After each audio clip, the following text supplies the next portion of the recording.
Hi again, Mark here from talkingbass.net. Over the next few weeks, I'm going to be giving you some progressive exercises that should help with learning scales, keys, and even reading in many areas of the neck. They're not easy exercises, but put in some time and practice and you should see some pretty good improvements in lots of areas of your musicianship. As always, the tab and sheet music for this lesson are available to download from talkingbass.net. Just hit the link in the info below. And remember that there are hundreds more lessons over there in the lesson map where they're all systemized and categorized for ease of navigation. Also remember to subscribe for the free Talking Bass membership to gain access to the members area where you can download ebooks, chat to other Talking Bass members in the forum and learn loads of riffs and other bass related things in the practice room. So go check it out. Okay, so the first lesson in this short series is pretty much a follow-on from some of the other lessons that I've released on the cycle or circle of fourths. Now, I'm not going to dwell on the cycle too much because I've covered it so much in those previous lessons. If you need any help in learning it, just check out the links in the info below. But as a quick refresher, the cycle of fourths is pretty much a sequence of notes all a perfect fourth apart. So it's a way of arranging all the notes in the chromatic scale just by consecutive fourths. So I'll show you how that works. If we were to take a note such as C, and then we were to move up a perfect fourth, so that's up to the fourth note of the major scale, 1, 2, 3, 4, we find an F, okay? C, D, E, F.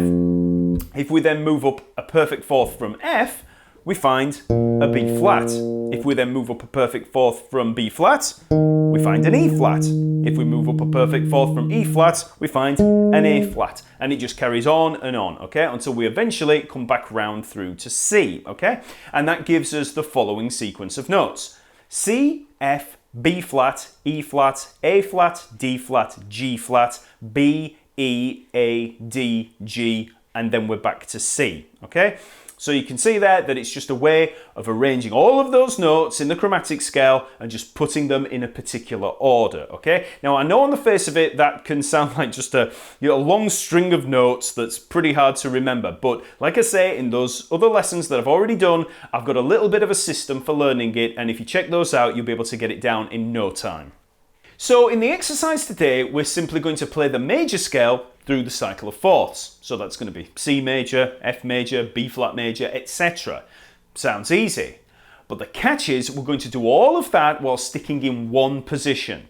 Now, in the previous cycle of fourths lesson that I released, we played the major scale through the cycle in the same way, but we moved up and down the neck. So we had C major, F major, B flat major, etc.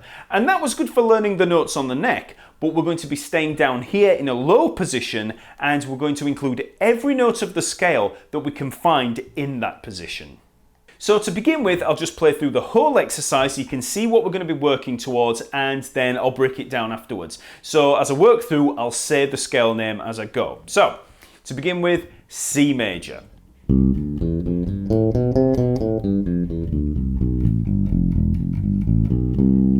F major.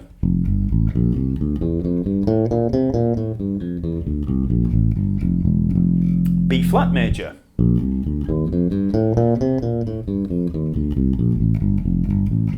E flat major.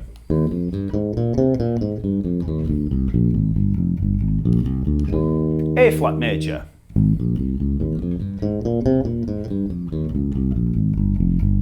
D flat major.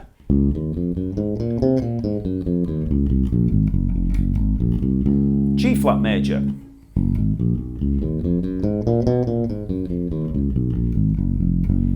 B major.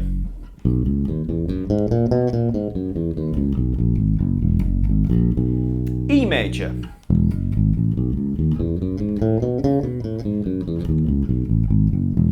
A major.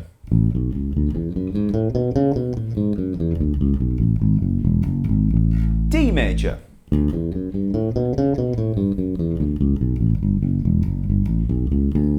G major.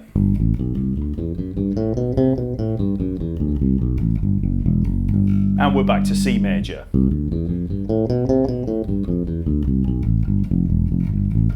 Okay? So let's begin by having a look at that position. We're going to use the frets 1 to 6. So you want your hand pretty much down here with the first finger roughly over the first fret. Don't worry about having the hand spread out one finger per fret because it's a pretty wide area and we're going to be shifting up and down a fret anyway. So just let the hand sit there relaxed. The first position is pretty much from the first fret to the 5th fret, but we'll use the 6th fret if we need to, depending on the pattern, as you'll see when we work through them. The only open string that we're going to use is the open E string, so no open A, D or G strings. Now let's begin by just playing a C major scale. So you want to find the lowest root note that you can find in that position. So let's find a C. There's a C, 3rd fret of the A string, and that's the lowest C in that position. So now just play up and down the C major scale. Okay, simple. But now we'll expand on that a little. So the pattern that we're going to use is we're going to work up from the lowest root note as high as we can go in that position, and then come back down and then go as low as we can go in that position. And then we just return back to the root, okay? So, first of all, we start at the C, we work up as high as we can go. It just so happens that we've gone up as high as we can go in that position without, shifting position. So we're up to the C, then we come back down as low as we can go. So we go down below that root note, B, A, G, F, and we can include the open E there. And then we just return back to the root notes. So again, we have up through the scale, back down, all the way, and then back to the root. Okay, so we've got this boomerang action of always going back to the root note at the end. Okay, and the reason that we're using that, the reason that we're coming back to the root note is because I want you to have a really good sense of where the root note is in there. I don't want you to start drifting off into other kind of modal kind of things.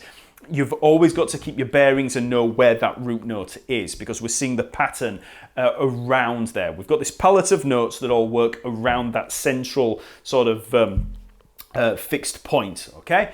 So, one more time through that. So we have the C major scale up to the top, right down to the bottom, and then back, okay?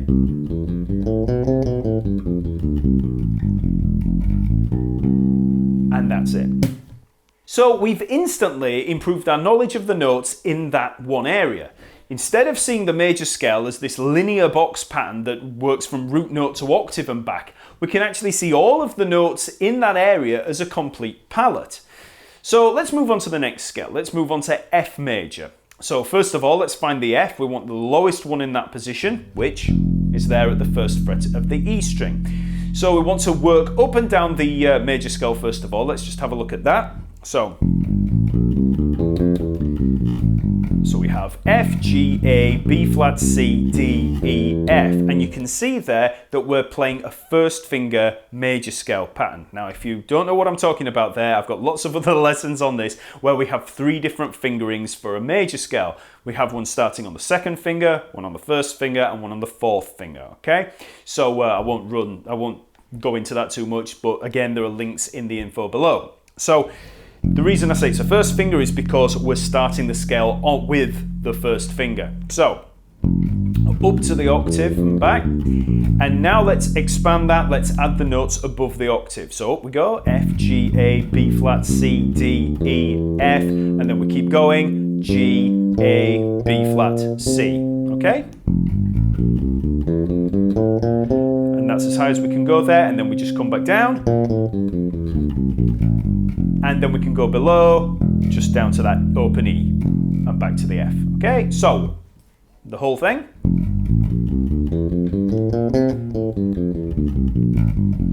So that's all of the notes of F major in that one position. So just so that we don't lose sight of what we're actually working towards, the cycle exercise that we've got so far is C major,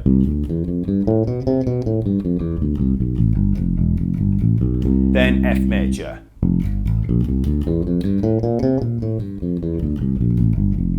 Okay, so that's the exercise so far.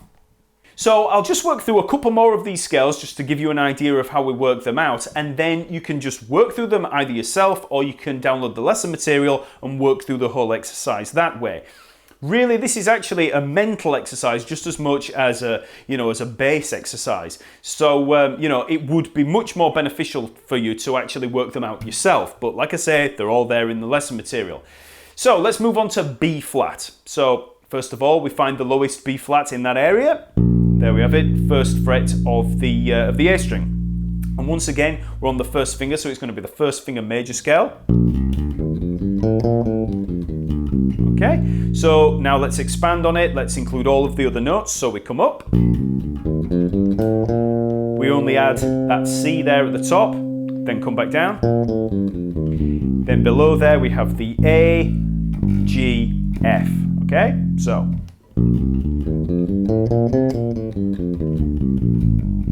And back to the B flat. Okay, so that's the whole pattern there.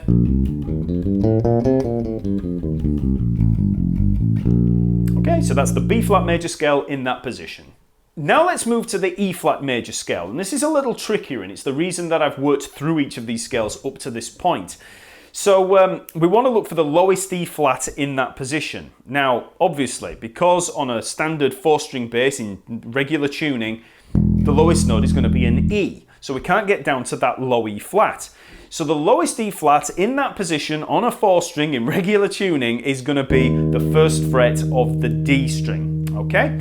So that means that we can't actually work through a regular, a regular E flat major scale without shifting position. We can only work up to the C. So we'll do that to begin with. So we have E flat, F, G, A flat, B flat, C. Okay, so we just work up those first 6 notes, then come back down, and then we just fill in the notes below. So now let's come down. So we come down to the D, C, B flat, A flat, G, F. And obviously we can't go down any lower than that. So the whole pattern is.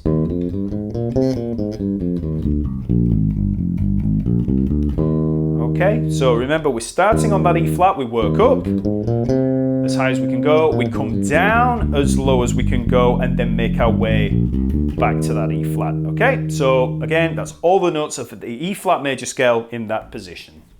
So as I mentioned, I'm not going to work through every single scale in depth because it'll take forever. So I'll just run through them all now and I'll just pick up on any little things that might cause you problems. So the next scale would be an A flat major. So for this one we have the A flat there, and this is going to be a 4th finger pattern, okay, which is always the one that people don't know that well. So A flat, we come all the way up, all the way down, it goes down to an F, and then back. Okay, so that's all in the lesson material, and remember that's based on a 4th finger major scale. Next we move to the D flat major scale.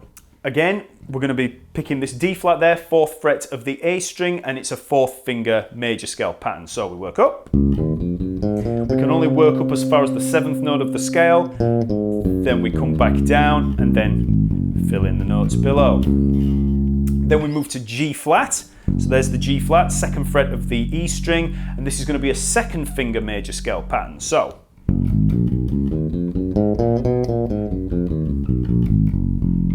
okay, and when we go down below it, we can go down as far as the F. Then we move to the B major. So there's the B, 2nd fret of the A string, and this is going to be a very similar pattern to the G flat major. We just play up 2nd finger major scale. We can go up as high as the octave, come back down, and then just fill in below, down to the open E, and then back. Next we have the E major scale, so we can actually start from the open E, but remember we're not going to use any of the other open strings in there, so we start there and then we work up. So we have F sharp, G sharp, A, and then B, C sharp, D sharp, E, F sharp, G sharp, A, B, C sharp. Okay, so it's very similar pattern to the E flat one we played, just moved up a fret and including that open E string. Okay, so.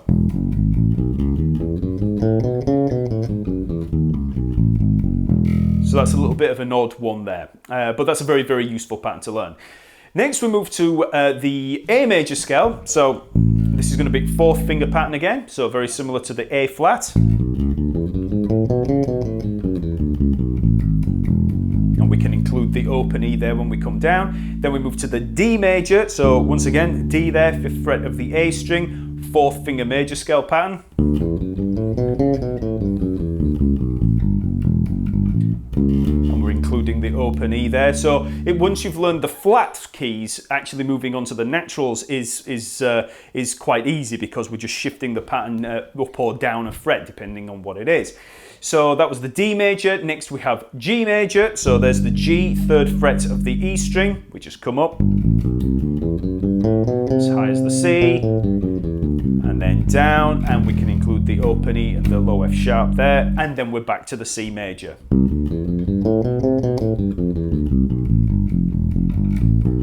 Okay, so that's the complete set of major scales through the cycle of fourths in that one position. So what benefits will this exercise bring?